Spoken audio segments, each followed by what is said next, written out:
আমার ছোট্ট একটা মিনি ভ্লগে তোমাদের সবাইকে স্বাগত। দিনটা ছিল 3 তারিখ। হ্যাঁ, অনেকদিন আগের ভিডিও পোস্ট করছি আমি। তাড়াতাড়ি ঘুম থেকে উঠেই ফ্রেশ হয়ে ঝটপট রান্না করতে বসিয়ে দিয়েছিলাম, কারণ সেদিনকে আমিও স্কুলে যাব। সৃজন তো সকাল সকাল বেরিয়ে গেছিলো, আর আমার ওদিনকে গানের ক্লাস করানো ছিল।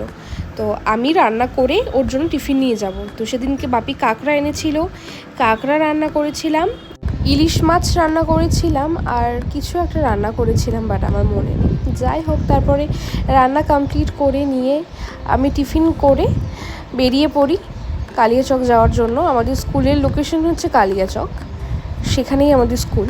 তো ওখানে আমি চলে গেছিলাম, ডাইরেক্ট বাসে করে গেছিলাম। আর ওদিন কি বিভৎস গরম ছিল, মানে প্রচণ্ড গরম ছিল। যাই হোক, তারপর এই যে আমাদের স্কুল, বর্ণপরিচয় শিশু শিক্ষা নিকেতন, বহু পুরনো স্কুল, আমাদের প্রায় 40 বছর হয়ে গেল।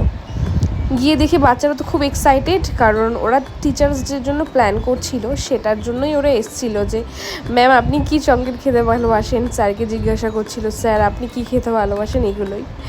যাই হোক, তারপর আমি আমার গানের ক্লাস কমপ্লিট করে নিয়ে আমি আর সৃজন বেরিয়ে যাই মালদার উদ্দেশ্যে, মানে বাড়িতে। আর রাতে ছিল ছোলে ভাটোরে। আমি প্রথমবার রান্না করেছিলাম এটা, খেতে তো দুর্দান্ত হয়েছিল।